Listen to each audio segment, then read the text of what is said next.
Historia de un alma, capítulo 5. Después de la gracia de Navidad, 1886-1887. La sangre de Jesús, Francine, mi primer hijo, la imitación, Yarmin Hong. Deseo de entrar al Carmelo, confidencia a mi padre, cambio brusco de mi tío, oposición del superior, visita a Vallevaux. Si el cielo me colmaba de gracias, no era porque las mereciese, era todavía muy imperfecta. Tenía, es verdad, un gran deseo de practicar la virtud, pero lo hacía de muy extraña manera. He aquí un ejemplo. Como era la última, estaba acostumbrada a que me sirvieran. Celina limpiaba nuestro dormitorio y yo no hacía ningún trabajo de la casa. Después de la entrada de María en el Carmelo, algunas veces, para agradar a Dios, intentaba hacer la cama o bien, en ausencia de Celina, entraba por la tarde sus macetas. Como ya lo he dicho, solo por Dios hacía yo esas cosas y por lo tanto no debía haber esperado el agradecimiento de las criaturas. Ay, era todo lo contrario. Si por desgracia Celina no parecía contenta o sorprendida por mis pequeños servicios, yo no me conformaba y con mis lágrimas se lo hacía notar. Era realmente insoportable por mi extrema sensibilidad. Si involuntariamente causaba un pequeño disgusto a alguien a quien quería mucho, en vez de contenerme y no llorar, lloraba como una Magdalena, lo que aumentaba la falta en vez de disminuirla. Y cuando empezaba a consolarme, lloraba por haber llorado. Todos los razonamientos eran inútiles. No podía corregirme de tan feo defecto. No sé cómo soñaba con la dulce ilusión de entrar en el Carmelo, cuando estaba todavía en pañales. Fue necesario que Dios hiciese un pequeño milagro para hacerme crecer en un instante, y ese milagro lo hizo un inolvidable día de Navidad.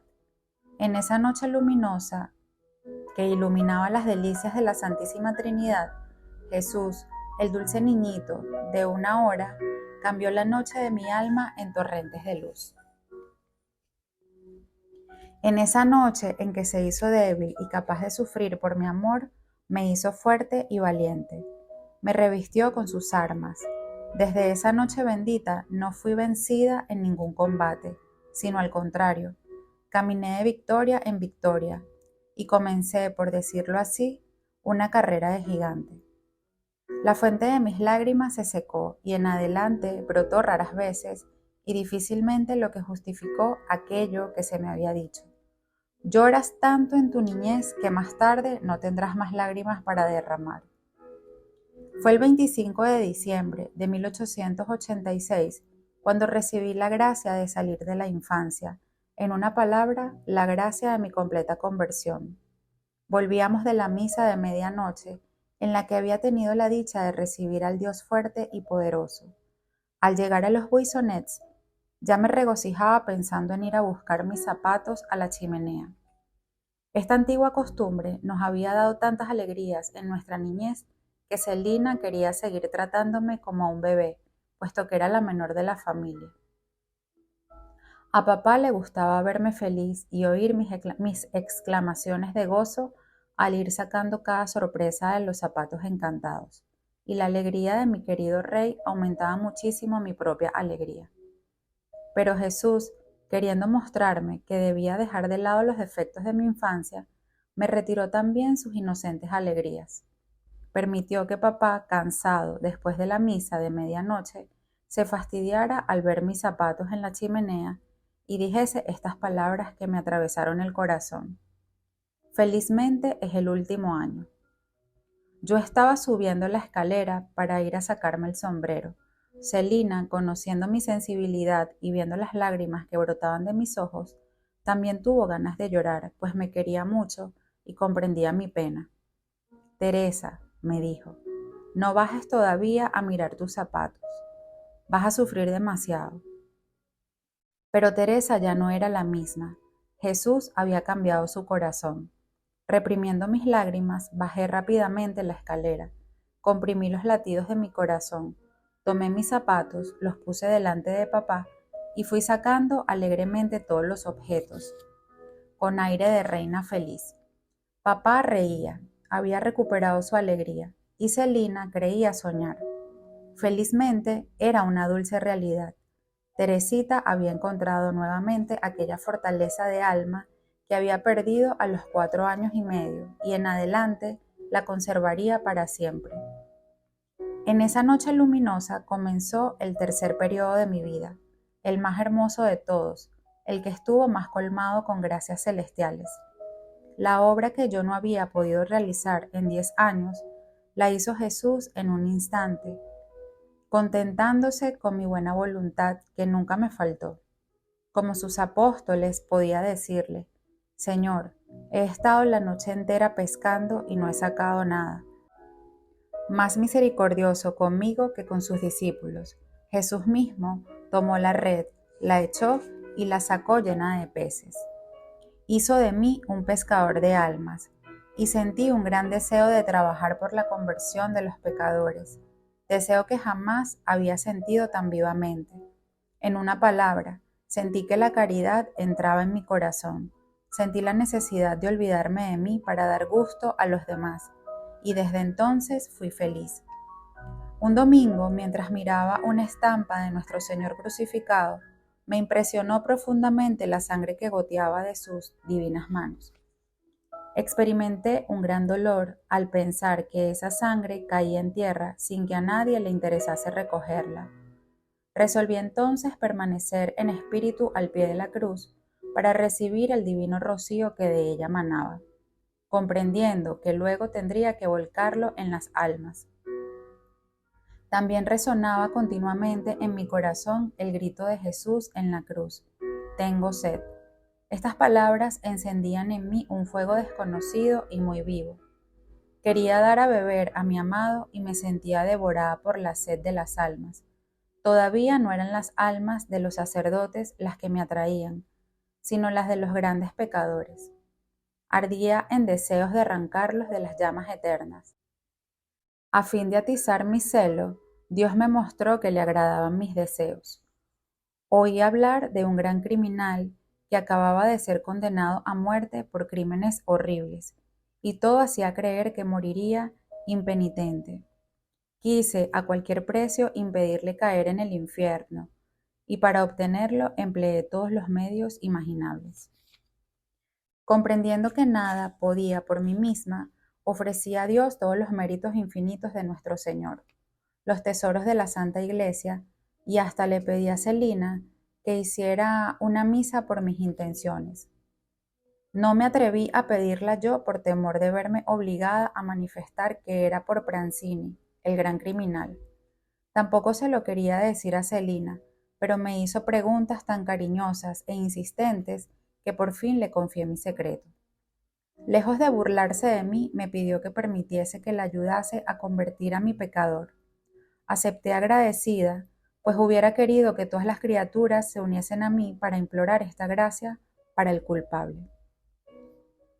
En lo hondo de mi corazón tenía la certeza de que nuestros deseos serían escuchados, pero a fin de infundirme coraje para seguir rezando por los pecadores, le dije a Dios que estaba segurísima de que Él perdonaría al desdichado Pranzini, que lo creería aunque no se confesase ni diese señal alguna de arrepentimiento.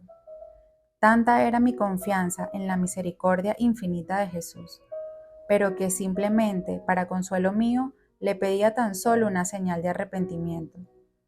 Mi plegaria fue escuchada a la letra. No obstante, la prohibición de papá de leer los diarios no creía desobedecer leyendo los pasajes que hablaban de Pranzini. Al día siguiente de la ejecución cae en mis manos el diario, la Croix. Me apresuro a abrirlo y ¿qué veo? Mis lágrimas delataban mi emoción y tuve que esconderme. Pranzini no se había confesado. Había subido al cadalso y ya se disponía a pasar su cabeza por el lúgubre agujero cuando de repente, en una súbita inspiración, se da vuelta, toma un crucifijo que le presentaba el sacerdote y besa 3 veces sus sagradas llagas. Luego su alma voló a recibir la sentencia misericordiosa de aquel que declara que en el cielo habrá más alegría por un solo pecador que se arrepiente que por 99 justos que no tienen necesidad de penitencia. Había obtenido la señal pedida, y esa señal era la reproducción fiel de las gracias que Jesús me había hecho para llevarme a rezar por los pecadores. ¿No había acaso entrado en mi corazón la sed de ganar almas precisamente frente a las llagas de Jesús, de las que brotaba su sangre divina? Yo quería darles de beber esa sangre inmaculada que iba a purificar sus manchas, y los labios de mi primer hijo fueron a posarse sobre esas santas llagas. ¡Qué respuesta inefablemente dulce! A partir de esta gracia única, mi deseo de salvar almas creció cada día. Me parecía que Jesús me decía como la samaritana, dame de beber. Era un verdadero intercambio de amor. A las almas les daba la sangre de Jesús. A Jesús le ofrecía esas mismas almas a las que el rocío divino había devuelto su frescura. Me parecía que así apagaba su sed, y cuanto más le daba de beber, tanto más aumentaba la sed de mi alma, y esta sed ardiente que él me daba era como la más deliciosa poción de su amor. En poco tiempo, Dios había sabido sacarme del círculo estrecho en que me debatía sin saber cómo salir. Cuando veo el camino que me hizo recorrer, es grande mi agradecimiento, pero debo convenir en que si bien había dado el paso mayor, me quedaban todavía muchas cosas por dejar. Libre de sus escrúpulos y de su excesiva sensibilidad, mi espíritu se esponjó. Siempre había amado lo grande, lo bello, pero en esa época me acometió un gran deseo de saber. No me contentaba con las lecciones de los deberes que me daba mi profesora y me aplicaba por mi cuenta a estudios especiales de historia y de ciencia. Los otros estudios me dejaban indiferentes, pero estos dos atraían toda mi atención y en pocos meses adquirí más conocimientos que en todos mis anteriores años de estudio. Todo eso no era más que vanidad y aflicción de espíritu. El capítulo de la imitación que habla de las ciencias acudía a menudo a mi pensamiento, pero a pesar de ello yo encontraba la manera de continuar diciéndome que estaba en edad de estudiar y nada malo había en hacerlo. No creo haber ofendido a Dios, si bien reconozco haber empleado inútilmente el tiempo, porque empleaba en ello tan solo cierto número de horas que no quería sobrepasar, a fin de mortificar mi deseo demasiado vivo de saber.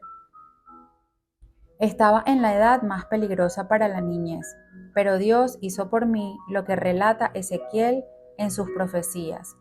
Al pasar junto a mí, Jesús vio que había llegado para mí el tiempo del amor. Hizo alianza conmigo y fui suya. Extendió sobre mí su manto, me lavó con perfumes preciosos, me puso un vestido bordado, me adornó con collares y joyas de gran precio. Me alimentó con la mejor harina, con miel y aceite en abundancia. Llegué a ser hermosa a sus ojos, e hizo de mí una reina poderosa. Sí, Jesús hizo todo esto por mí. Podría tomar cada una de las palabras que acabo de escribir y probar que se han cumplido en mi favor. Pero las gracias de que he hablado más arriba son ya prueba suficiente. Solamente hablaré del alimento que me prodigó en abundancia.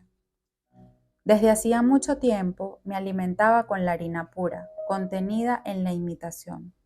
Es el único libro que me hacía bien, porque todavía no había descubierto los tesoros escondidos en el Evangelio. Sabía de memoria casi todos los capítulos de mi querida imitación. Nunca me desprendía de este librito. En verano lo llevaba en el bolsillo y en invierno en mi manguito, de suerte que se había hecho tradicional. En casa de mi tía se divertían mucho con ello y abriéndolo al azar me hacían recitar de memoria el capítulo que había salido. A los 14 años, con mi deseo de ciencia, Dios juzgó necesario agregar a la harina pura aceite y miel en abundancia. Esta miel y ese aceite me los hizo encontrar en las conferencias del padre Arminjon sobre el fin del mundo presente y los misterios de la vida futura.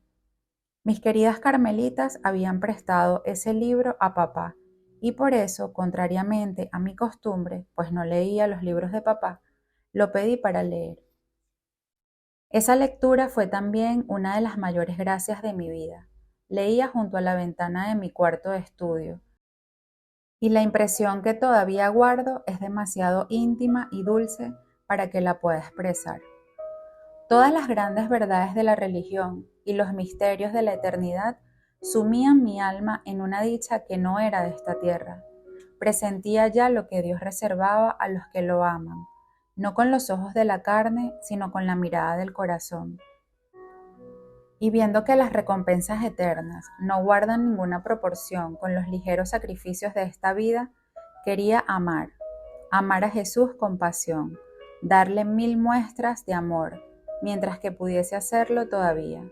Copié varios pasajes sobre el amor perfecto y sobre el recibimiento que Dios ha de tributar a sus elegidos cuando Él mismo sea su grande y eterna recompensa. Repetía sin cesar las expresiones de amor que habían abrazado mi corazón. Celina se había vuelto la íntima confidente de mis pensamientos. Desde la pasada Navidad podíamos comprendernos. La diferencia de edad ya no existía, puesto que yo había crecido en estatura y sobre todo en gracia. Antes de esa época, a menudo me quejaba de no conocer los secretos de Celina. Ella me decía que yo era muy chica, que tenía que crecer todavía, el alto de un banquito, para que ella pudiese confiar en mí.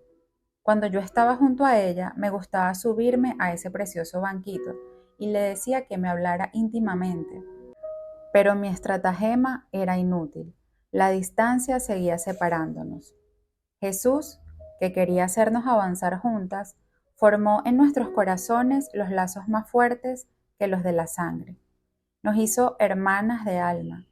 En nosotras se realizaron las palabras del cántico de San Juan de la Cruz, cuando hablando al esposo, la esposa exclama: a saga de tu huella, las jóvenes discurren el camino, al toque de centella, al adobado vino, emisiones de bálsamo divino.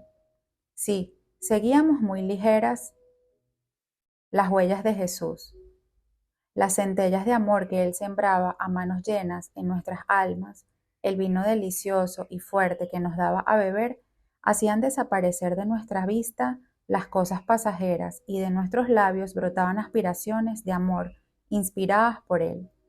Qué dulces eran las conversaciones que teníamos al atardecer en el mirador. Con la mirada perdida en la lejanía, observábamos la blanca luna que se eleva lentamente detrás de los grandes árboles. Sus reflejos plateados sobre la naturaleza dormida, las estrellas brillantes que parpadeaban en el azul profundo, el soplo suave de la brisa vespertina que hacía flotar las nubes como copos de nieve. Todo elevaba nuestra alma al cielo, el hermoso cielo del que contemplábamos tan solo el límpido reverso. No sé si me equivoco, pero me parece que las efusiones de nuestras almas se asemejaban a las de Santa Mónica con su hijo, cuando en el puerto de Ostia se extasiaban ante la vista de las maravillas del Creador. Me parece que recibíamos gracias de un orden tan elevado como las concedidas a los grandes santos. Como dice la imitación, Dios se comunica a veces en medio de un gran fulgor, otras con la suave luz de figuras simbólicas. Era de este modo como se dignaba manifestarse a nuestras almas, pero qué transparente y ligero era el velo que escondía a Jesús de nuestra mirada. No era posible dudar, la fe y la esperanza ya no eran necesarias. El amor nos hacía encontrar en la tierra a aquel a quien buscábamos. Lo encontramos solos y nos había besado, a fin de que en adelante nadie nos pudiese despreciar. Gracias tan grandes no podían quedar sin fruto, y estos fueron abundantes. La práctica de la virtud se nos tornó agradable y natural. Al principio, mi rostro traicionaba a menudo el combate interior, pero poco a poco esta impresión desapareció y el renunciamiento se me hizo fácil desde el primer momento. Ya lo dijo Jesús, al que tiene se le dará más todavía y tendrá en abundancia. Por una gracia recibida, fielmente me concedía una multitud. Se me entregaba él mismo en la Santa Comunión con mayor frecuencia de la que hubiera podido esperar. Había tomado por norma de conducta comulgar cuantas veces mi confesor me lo permitiese, sin omitir ninguna, pero dejándole en libertad para que él regulase su frecuencia, sin que yo se lo insinuase jamás. No tenía en esa época la audacia que tengo ahora, de lo contrario, habría obrado de otra manera, pues estoy bien segura de que un alma debe manifestar a su confesor el atractivo que siente por recibir a su Dios, quien desciende cada día del cielo, no para permanecer en el copón de oro, sino para encontrar otro cielo que le es infinitamente más querido que el primero. El cielo de nuestra alma hecha a su imagen, templo viviente de la adorable Trinidad. Jesús, que veía mi deseo y la rectitud de mi corazón, permitió que durante el mes de mayo el confesor me dijese que comulgara 4 veces por semana, y pasado ese hermoso mes añadió una 5ª vez, siempre que cayera una fiesta. Al salir del confesionario, se me saltaban las lágrimas de alegría. Me parecía que era Jesús mismo quien quería darse a mí, pues yo era muy breve en mis confesiones. Jamás decía una palabra de lo que sentía interiormente. El camino por donde andaba era tan recto, tan claro, que no necesitaba otro guía que Jesús. Comparaba a los directores a espejos fieles que reflejaban a Jesús en las almas, y decía que Dios no empleaba ningún intermediario para conmigo, sino que oraba directamente. Cuando un jardinero rodea de cuidados un fruto que quiere hacer madurar antes de tiempo, no es para dejarlo suspendido en el árbol, sino para presentarlo a una mesa muy bien servida. Con una intención semejante prodigaba Jesús sus gracias a su florecilla, el que en los días de su vida mortal exclamaba en un transporte de alegría: Te alabo, Padre, por haber ocultado estas cosas a los sabios y a los prudentes, y haberlas revelado a los pequeños. Quería hacer brillar en mí su misericordia, porque era pequeña y débil. Se inclinaba hacia mí y me iniciaba en los secretos de su amor. Si los entendidos que han pasado su vida estudiando hubiesen venido a interrogarme, sin duda se habían extrañado de que una niña de 14 años comprendiese los secretos de la perfección que toda su ciencia no es capaz de descubrirles, porque para poseerlos hay que ser pobre de espíritu. Como dice San Juan de la Cruz en su cántico: sin otra luz ni guía, sino la que en el corazón ardía, aquesta me guiaba, más cierto que la luz del mediodía, a donde me esperaba, quien yo me sabía. Ese lugar era el Carmelo, antes de descansar a la sombra de aquel que deseaba mi alma. Habría de pasar por muchas pruebas, pero el llamado divino era tan apremiante que aunque hubiese tenido que pasar por el fuego, lo hubiese hecho para ser fiel a Jesús. Para alentarme en mi vocación, encontré una sola alma, la de mi madre querida. Mi corazón halló en el suyo un eco fiel, y sin ella no habría llegado ciertamente a la playa bendita que la había recibido 5 años atrás en su suelo regado por el rocío celestial. Sí, hacía 5 años que estaba lejos de usted, madre querida. Yo creía que la había perdido, pero en el momento de la prueba fue su mano la que me indicó el camino que debía seguir. Necesitaba ese alivio, pues mis locutorios en el Carmelo se me habían vuelto cada vez más penosos. No podía hablar de mi deseo de entrar sin verme rechazada. María me encontraba demasiado joven y por consiguiente hacía todo lo posible para impedir mi entrada. Usted misma, a fin de probarme, intentaba a veces moderar mi ardor. En fin, si no hubiese tenido realmente vocación, me habría echado para atrás desde el comienzo, pues en cuanto empezaba a responder al llamado de Jesús, encontraba obstáculos. No quise comunicar a Celina mi deseo de entrar tan joven al Carmelo, y esto me hizo sufrir más aún, porque me resultaba muy difícil esconderle algo. Este sufrimiento no duró mucho tiempo. Pronto mi querida hermanita supo mi determinación, y lejos de tratar de disuadirme, aceptó con admirable coraje el sacrificio que Dios le pedía. Para comprender cuán grande era este, habría que saber hasta qué punto estábamos unidas. Era, por decirlo así, una misma alma la que nos hacía vivir. Desde hacía pocos meses gozábamos juntas de la vida más agradable que una joven pueda soñar.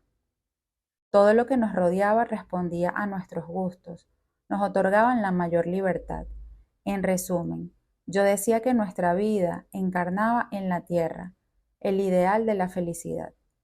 Apenas habíamos tenido tiempo de gustar este ideal de la felicidad cuando teníamos que renunciar a él libremente.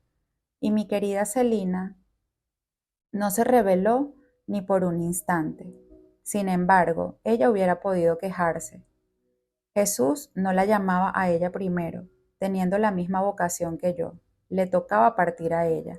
Pero como en tiempos de los mártires, los que quedaban en la prisión daban el beso de paz gozosamente a sus hermanos que partían primero para combatir en la arena y se consolaban con el pensamiento de que tal vez estaban reservados para combates aún mayores. Así Celina dejó a su Teresa que se alejara y quedó sola para el glorioso y cruento combate al que Jesús la destinaba como la privilegiada de su amor. Celina se convirtió en la confidente de mis luchas y de mis sufrimientos, y participó en ellos como si se hubiese tratado de su propia vocación. No tenía que temer oposición de su parte. En cambio, no sabía yo qué medios emplear para anunciárselo a papá. ¿Cómo hablarle de separarse de su reina a él, que acababa de ofrecer en sacrificio a sus 3 hijas mayores? Cuántas luchas íntimas tuve que padecer antes de sentirme con coraje para hablar. Sin embargo, tenía que decidirme. Iba a tener 14 años y medio. Solo 6 meses nos separaban de la hermosa noche de Navidad, en la que había resuelto entrar, a la misma hora en que el año anterior había recibido mi gracia.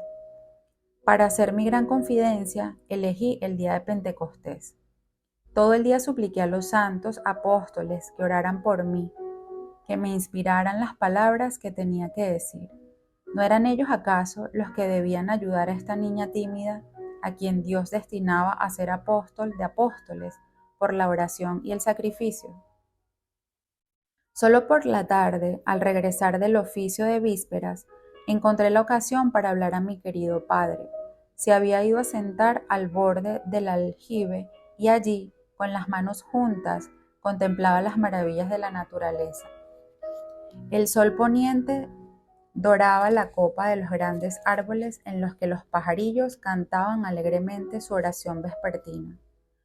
El rostro hermoso de papá tenía una expresión celestial. Comprendí que su corazón estaba inundado de paz. Sin decir palabras, me senté a su lado, con los ojos bañados en lágrimas. Me miró tiernamente, tomó mi cabeza entre sus manos y la apoyó sobre su corazón, mientras me decía: ¿qué tienes, reinecita mía? ¿Qué te pasa? Cuéntame. Luego, levantándose como para disimular su propia emoción, se puso a caminar lentamente, manteniendo siempre mi cabeza junto a mi corazón. Entre lágrimas le confié mi deseo de entrar en el Carmelo. Entonces sus lágrimas se mezclaron con las mías, pero no dijo una sola palabra para apartarme de mi vocación. Simplemente se contentó con hacerme notar que yo era aún muy niña para tomar una determinación tan seria. Pero defendí también mi causa, que papá, tan sencillo y recto por naturaleza, quedó pronto convencido de que mi deseo era el de Dios, y en su fe profunda exclamó que Dios le hacía un honor muy grande al pedirle así a sus hijas. Continuamos largo rato nuestro paseo, mi corazón aliviado por la gran bondad con que mi incomparable padre había recibido mis confidencias, se desahogaba suavemente en el suyo. Papá parecía gozar de esa alegría serena que da el sacrificio cumplido. Me habló como un santo. Querría recordar sus palabras para escribirlas aquí, pero conservo tan solo un recuerdo envuelto en tal fragancia que no lo puedo expresar. Lo que recuerdo muy bien es la acción simbólica que mi rey querido realizó sin saberlo. Se acercó a una pared no muy alta y me mostró unas florcitas blancas, como azucenas en miniatura, y cortando una me la dio, explicándome con cuánto cuidado Dios la había hecho nacer y la había conservado hasta entonces. Al oír hablar, creía estar escuchando mi propia historia, tan semejante era lo que Jesús había hecho para la florecilla y para Teresita. Recibí esa pequeña flor como una reliquia. Observé que al quererla tomar, papá había arrancado todas sus raíces sin romperlas. Parecía destinada a seguir viviendo, pero en otra tierra más fértil que el suave musgo donde habían transcurrido sus primeros días. Esa mismísima acción acababa de hacer papá unos momentos antes, cuando me dio el permiso para escalar la montaña del Carmelo y dejar el risueño valle, testigo de mis primeros pasos en la vida. Coloqué mi florcita blanca en mi libro de la imitación, en el capítulo titulado Amar a Jesús sobre todas las cosas. Allí está todavía, solo que el tallo se ha quebrado junto a la raíz. Y con ello Dios parece decirme que pronto romperá los lazos de su florecilla y no dejará que se marchite en la tierra. Yo creía que después de haber obtenido el consentimiento de papá, podía volar libremente al Carmelo, pero muchas pruebas muy dolorosas iban a probar todavía mi vocación. Fui temblorosa, le confié a mi tío la resolución que había tomado, me prodigó todas las muestras de cariños posibles, pero no me dio su permiso para partir. Por el contrario, me prohibió que le hablase de mi vocación antes de los 17 años. Era contrario a toda prudencia humana. Decía hacer entrar al Carmelo a una niña de 15 años, siendo la vida de la Carmelita a los ojos del mundo una vida de filósofo. Sería un perjuicio grave para la religión permitir que una niña sin experiencia la abrazase. Todo el mundo hablaría, etc. Llegó a decir que haría falta un milagro para que se decidiese a dejarme partir. Comprendí que todos los razonamientos serían inútiles y me retiré con el corazón sumido en la más profunda amargura. Mi único consuelo era la oración. Supliqué a Jesús que hiciera el milagro pedido, ya que solo a ese precio podría responder a su llamado. Pasó un tiempo bastante largo antes de que me atreviera a hablar nuevamente a mi tío, pero me costaba muchísimo ir a su casa. Por su parte, él parecía no pensar en mi vocación, pero supe más tarde que mi gran tristeza lo había influido mucho en mi favor. Antes de hacer brillar en mi alma un rayo de esperanza, Dios quiso enviarme un martirio muy doloroso que duró 3 días. Jamás había comprendido también cómo durante esta prueba el dolor de la Santísima Virgen y de San José, cuando buscaban al niño Jesús. Me encontraba en un penoso desierto, o más bien mi alma se parecía a una frágil embarcación sin piloto, a merced de las olas tempestuosas. Yo sé que Jesús estaba durmiendo en mi navecilla, pero una noche era tan oscura que me resultaba imposible verlo. Nada me daba luz, ni siquiera un relámpago surcaba los negros nubarrones. En realidad es bien pobre el resplandor de los relámpagos, pero al menos si la tormenta hubiese estallado abiertamente, habría podido percibir un instante a Jesús. Estaba en la noche profunda del alma. Como Jesús en el jardín de la agonía, me sentía sola, sin hallar consuelo ni en la tierra ni en el cielo. Parecía que Dios me hubiese abandonado. Se diría que la naturaleza compartía mi amarga tristeza. Durante esos 3 días no brilló el sol y la lluvia caía a torrentes. He notado que en todas las circunstancias graves de mi vida, la naturaleza era la imagen de mi alma. Cuando lloraba, el cielo lloraba conmigo. Cuando estaba alegre, el sol brillaba. y ninguna nube ensombrecía la bóveda azul. Por fin, el cuarto día, que era justamente un sábado consagrado a la dulce Reina de los Cielos, volví a casa de mi tío. ¿Cuál no fue mi sorpresa cuando me miró y me hizo pasar a su escritorio, sin que yo le hubiera manifestado mi deseo? Empezó por reprocharme amablemente que al parecer yo tuviese miedo de él y luego me dijo que no era necesario pedir un milagro, que él le había rogado al Señor que le diera una simple inclinación del corazón y que había sido escuchado. Por cierto que no tuve la tentación de implorar milagro alguno, pues a mi entender el milagro estaba concedido. Mi tío no era ya el mismo. Sin hacer ninguna alusión a la prudencia humana, me dijo que yo era una florecilla que Dios quería escoger y que él no se opondría más.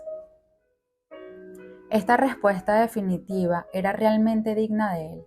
Por tercera vez, este cristiano de otros tiempos consentía en que una de las hijas adoptivas de su corazón fuera a sepultarse lejos del mundo. Mi tía también se mostró admirable por su cariño y su prudencia. No recuerdo que me haya dicho una sola palabra que pudiese aumentar mi prueba. Me daba cuenta que ella tenía gran lástima de su pobre Teresita. Y por eso, después que mi tío me hubo dado su consentimiento, ella me dio el suyo, pero no sin demostrarme de mil maneras que mi partida le causaría gran pena. Nuestros queridos parientes estaban lejos de imaginar entonces que tendrían que renovar, dos veces más el mismo sacrificio. Pero siempre al tender la mano para pedir, Dios no la presentó vacía. Sus más queridos amigos pudieron sacar de ella abundantemente la fuerza y el coraje que tanto necesitaban. Pero mi corazón me estaba llevado muy lejos de mi tema. Vuelvo a él casi a pesar mío. Después de la respuesta de mi tío, usted comprende, madre, con cuánta alegría volví a los Buissonets, bajo un cielo hermoso cuyas nubes se habían disipado totalmente. También en mi alma había cesado la noche. Jesús, al despertarse, me había devuelto la alegría. El ruido de las cosas se habían apaciguado. En vez del viento de la prueba, una leve brisa henchía la vela y yo creía llegar pronto a la playa bendita que veía ya muy cercana. Estaba en efecto muy próxima a mi navecilla, pero más de una tormenta habría de levantarse todavía e impidiéndole ver su faro luminoso. Le haría creer que se había alejado para siempre de la playa tan ardientemente deseada. Pocos días después de haber obtenido el consentimiento de mi tío, fui a verla, madre querida, y a contarle qué contenta estaba, porque todas mis pruebas habían pasado. ¿Cuál no sería entonces mi sorpresa y mi dolor al oír de sus labios que el Padre Superior no consentía que entrara antes de los 21 años? Nadie había pensado en tal oposición, la más invencible de todas. Sin embargo, sin desanimarme, fui yo misma con papá y Celina a ver al padre, a fin de tratar de conmoverlo, demostrándole que realmente tenía vocación para el Carmelo. Nos recibió muy fríamente. Mi incomparable padre en vano unió sus instancias a las mías. Nada lo pudo hacer en cambiar de parecer. Me dijo que no corría peligro con la demora, que podía llevar vida de carmelita en mi casa, que el mundo no se vendría abajo porque yo no tomase disciplinas, etc. Pero terminó por agregar que él no era más que el delegado de Monseñor y que si éste quisiera permitir la entrada en el Carmelo, él nada tendría que objetar. Salí llorando de la casa parroquial. Felizmente, mi paraguas me tapaba la cara. Llovía a torrentes. Papá no sabía cómo consolarme. En cuanto le manifesté mi deseo de ir a Valleux, me prometió llevarme allá. Estaba resuelta a conseguir el fin que me había propuesto, hasta que llegué a decir que recurriría al Santo Padre si Monseñor no quería permitir mi entrada al Carmelo a los 15 años. Muchos acontecimientos ocurrieron antes de mi viaje a Valleux. Exteriormente mi vida no había cambiado. Estudiaba, tomaba clases de dibujo con Celina y mi experta profesora me encontraba buenas disposiciones para este arte. Sobre todo, crecía en el amor de Dios. Sentía en mi corazón ímpetus de amor hasta entonces desconocidos y a veces tenía verdaderos transportes de amor. Una tarde, no sabiendo cómo expresarle a Jesús que lo amaba y cuánto deseaba que fuese amado y glorificado en todas partes, pensaba con dolor que jamás podría él recibir del infierno un solo acto de amor. Entonces dije a Dios que para agradarle consentiría en verme sumergida en el infierno, a fin de que él fuese amado eternamente en ese lugar de blasfemia. Sabía que eso no puede glorificarlo, puesto que Él solo desea nuestra felicidad, pero cuando se ama, se experimenta la necesidad de decir 1000 locuras. Si hablaba así, no era porque el cielo no fuera mi deseo, sino porque entonces mi cielo no era otra cosa para mí que el amor. Y como San Pablo sabía que nada podría separarme del objetivo divino que me había arrebatado. Antes de dejar el mundo, Dios me proporcionó el consuelo de contemplar de cerca almas de niños. Como era la menor de mi familia, no había tenido esa dicha. Estas fueron las tristes circunstancias que me la procuraron. Una pobre mujer, parienta de nuestra empleada, murió en la flor de la edad, dejando 3 niños pequeñitos. Durante su enfermedad trajimos a casa a las 2 niñitas, de las cuales la mayor no llegaba a los 6 años. Me ocupaba de ellas todo el día y daba gusto ver con qué candor creían todo lo que les decía. El santo bautismo ha de depositar en las almas un germen muy profundo de las virtudes teologales, puesto que ya se manifiestan desde la infancia y que la esperanza de los bienes futuros es suficiente para hacer aceptar sacrificios. Cuando quería que mis 2 niñitas estuvieran de acuerdo entre sí, en vez de prometerles juguetes o caramelos a la que cedería ante su hermana, les hablaba de las recompensas eternas que el niño Jesús daría en el cielo a los niños juiciosos. La mayor, que ya estaba entrando en la edad de la razón, me miraba con ojos radiantes de alegría, me hacía 1000 preguntas encantadoras sobre el niño Jesús y su hermoso cielo y me prometía, con entusiasmo, que siempre cedería a su hermana. Decía que no olvidaría en toda su vida lo que le había dicho, la gran señorita, así me llamaba ella. Al ver de cerca a estas almas inocentes, comprendí que gran desgracia es no formarlas bien, desde que empiezan a despertar cuando se asemejan a una cera blanda capaz de recibir la impronta de las virtudes y también la de la maldad. Comprendí lo que dijo Jesús en el Evangelio, que más valdría ser arrojado al mar que escandalizar a uno solo de esos niños pequeños. ¿Cuántas almas llegarían a la santidad si fueran bien dirigidas? Sé que Dios no necesita de nadie para realizar su obra, pero del mismo modo que permite a un hábil jardinero cultivar plantas raras y delicadas, dotándolo para eso de la ciencia necesaria y reservándose para sí el cuidado de darles fecundidad, así Jesús quiere ser ayudado en el cultivo divino de las almas. ¿Qué sucedería si un jardinero inexperto injertase mal sus arbustos, si no supiese reconocer la clase de cada uno y quisiese hacer brotar rosas de un duraznero? Haría aparecer el árbol que, sin embargo, era bueno y capaz de producir frutos. Así hay que saber reconocer desde la infancia lo que pide Dios a cada alma y secundar la acción de su gracia sin adelantarse a ella ni retardarla. Como los pajarillos aprenden a cantar escuchando a sus padres, así también los niños aprenden la ciencia de las virtudes, el canto sublime del amor divino, junto a las personas encargadas de formarlos para la vida. Recuerdo que entre mis pájaros tenía un canario que cantaba maravillosamente. Tenía también un chorlito al que prodigaba mis cuidados maternales, pues lo había adoptado antes de que pudiese gozar de la felicidad de su libertad. Este pobre prisionero no tenía padres que le enseñasen a cantar, pero al oír a su compañero el canario lanzar sus alegres trinos de la mañana a la noche, quiso imitarlo. Esta empresa era bien difícil para un chorlito, pues le costaba gran trabajo acordar su vocecita a la vibrante voz de su maestro de música. Era encantador ver los esfuerzos del pobrecito, pero estos fueron coronados por el éxito, pues su canto, aunque mucho más débil, llegó a ser absolutamente igual al del canario. Madre querida, es usted quien me enseñó a cantar. Su voz me encantó desde mi infancia y ahora tengo el consuelo de oír decir que me le parezco. Sé que lejos estoy todavía, pero a pesar de mi debilidad espero repetir eternamente, madre, el mismo cántico que usted. Antes de mi entrada al Carmelo, recogí muchas más experiencias sobre la vida y las miserias del mundo, pero estos detalles me llevarían muy lejos. Voy a seguir con el relato de mi vocación.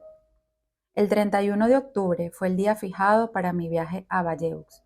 Fui sola con papá, el corazón henchido de esperanza, pero también muy conmovido por el pensamiento de que iba a presentarme ante el obispo.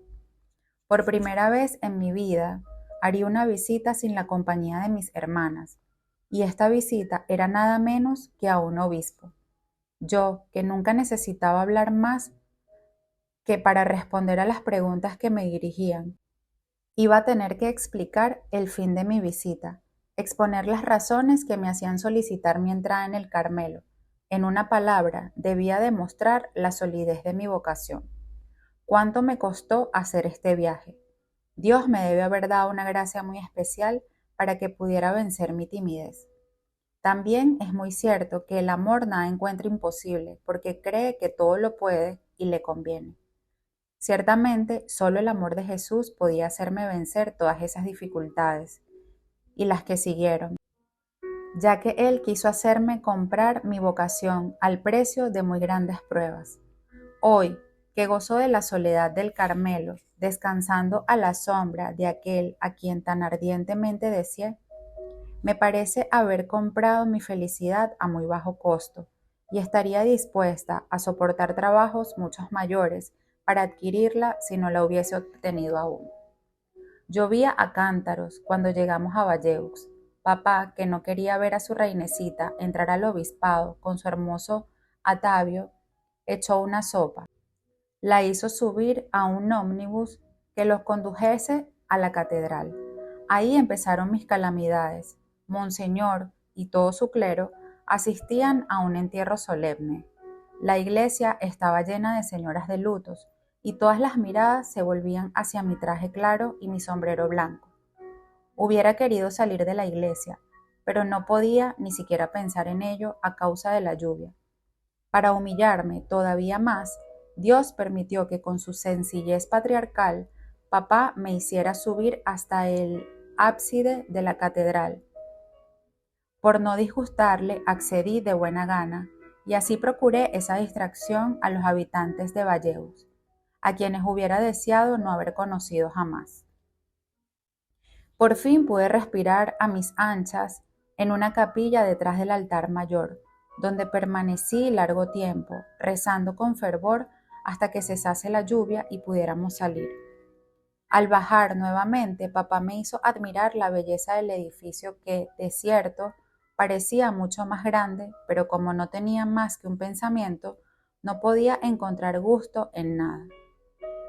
Nos encaminamos directamente al despacho de Monseñor Reveroni, que sabía de nuestra llegada, pues él mismo había fijado el día del viaje, pero se encontraba ausente. Tuvimos pues que ambular por las calles, que me parecieron muy tristes. Por fin retornamos a las cercanías del obispado y papá me hizo entrar en un hermoso hotel donde no hice honor a las habilidades del cocinero. Papá me manifestaba un cariño casi increíble. Me decía que no me afligiera, que con toda seguridad Monseñor me concedería lo que pedía. Después de descansar un poco, volvimos al despacho de Monseñor Reveroni. Un señor llegó al mismo tiempo que nosotros, pero el vicario le pidió cortésmente que esperara y nos hizo entrar primero a su escritorio. El pobre señor debió haber tenido tiempo de aburrirse porque la visita fue larga. Monseñor Reveroni se mostró muy amable, pero creo que el motivo de nuestro viaje lo asombró mucho. Después de haberme mirado sonriente y dirigido algunas preguntas, nos dijo: «Los voy a presentar a Monseñor. Tengan la bondad de venir conmigo». Viendo que las lágrimas asomaban a mis ojos, añadió: «Ah, veo algunos diamantes. No hay que enseñárselos a Monseñor». Nos llevó a través de varias habitaciones muy amplias, ornadas con retratos de obispos. En medio de esos grandes salones me sentía como una hormiga y me preguntaba qué es lo que me atrevería a decir a Monseñor. Este se paseaba entre dos sacerdotes por una galería. Vi que Monseñor Reveroni le decía algunas palabras y luego regresaba con él. Nosotros lo esperábamos en su despacho, donde había 3 enormes sillones frente a la chimenea donde ardía un buen fuego. Cuando entró su excelencia, papá se arrodilló junto a mí para recibir su bendición. Luego, Monseñor lo invitó a tomar uno de los sillones. En el de enfrente se sentó él, mientras Monseñor Reveroni me hacía señas que yo tomara el del medio. Me rehusé amablemente, pero él insistió diciéndome que demostrara que era capaz de obedecer, y entonces me senté inmediatamente sin decir palabras, aunque tuve que soportar la vergüenza de verlo tomar una silla mientras yo estaba hundida en un sillón, donde 4 como yo se hubieran sentado cómodamente, más cómodas que yo, que estaba bien lejos de estarlo. Yo creía que hablaría papá, pero éste me indicó que le explicase yo misma a Monseñor el objeto de nuestra visita. Lo hice con la mayor elocuencia posible, pero su excelencia, habituado a la elocuencia, no pareció conmoverse mucho con mis razones. En su lugar, una palabra del Padre Superior me hubiera sido más útil. Lamentablemente no la tenía, y su oposición no abogaba en mi favor. Monseñor me preguntó si hacía mucho que deseaba entrar en el Carmelo. Sí, Monseñor, hace mucho tiempo. Vamos, dijo riendo Monseñor Reveroni. No dirá que hace 15 años que lo desea. Es verdad, contesté sonriendo, pero no hay mucho que quitar, porque desde que tengo uso de razón he deseado ser religiosa, y desde que conocí bien el Carmelo deseé entrar allí, ya que hallé que en esa orden quedarían cumplidas todas las aspiraciones de mi alma. No le puedo asegurar, madre, que estas hayan sido exactamente mis palabras. Me parece que me expresé aún peor, pero este es su sentido. Creyendo agradar a papá, Monseñor intentó hacerme quedar todavía algunos años cerca suyo. Por eso se sorprendió no poco y se edificó de verlo asumir mi defensa, intercediendo para que no obtuviera el permiso de entrar a los 15 años. Todo fue inútil. Sin embargo, su excelencia dijo que antes de decidirse le era indispensable conversarlo con el superior del Carmelo. Yo no hubiera podido oír nada que me causase mayor dolor, pues conocía la oposición formal de nuestro padre, y sin tomar en cuenta la recomendación de Monseñor Reveroni, no solo mostré los diamantes a Monseñor, se los obsequié. Vi que su excelencia estaba conmovido. Me tomó por el cuello, posé mi cabeza sobre su hombro y me acariciaba, como a lo que parece no lo había hecho con nadie.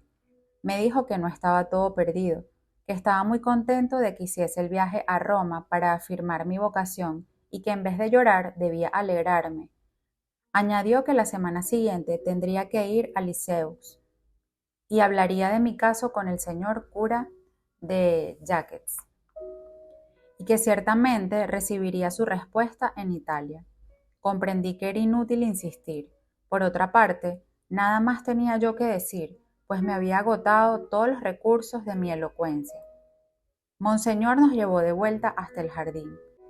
Papá le contó que para aparentar más edad me había hecho recoger el cabello, lo cual le causó mucha gracia y produjo su efecto, pues Monseñor no habla de su hijita sin contar la historia del cabello.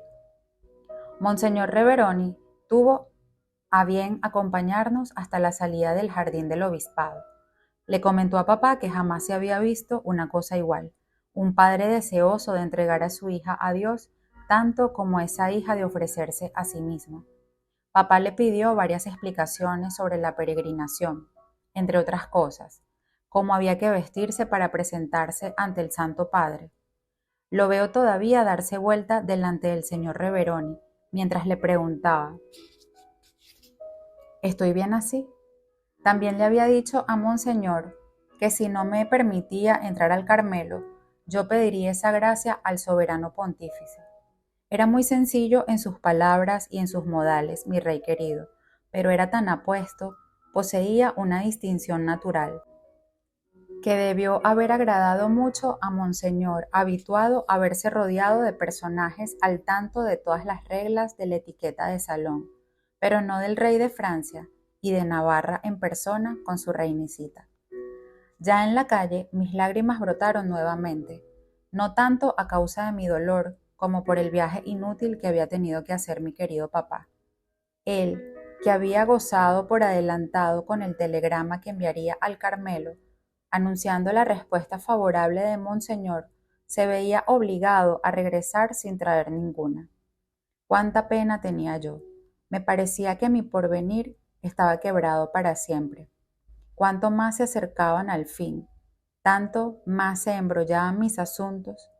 Mi alma estaba sumergida en la amargura, pero al mismo tiempo en paz, porque solo buscaba la voluntad de Dios. No bien llegué a Lisieux, fui al Carmelo en busca de consuelo y lo encontré junto a usted, madre querida. Jamás olvidaré todo lo que usted tuvo que sufrir por mi causa. Si no temiera profanarlas al servirme de ellas, podría decir las palabras que Jesús dijo a sus apóstoles la tarde de la pasión. Ustedes que han estado siempre conmigo en todas mis pruebas. Mis queridas hermanas me proporcionaron también muy dulces consuelos.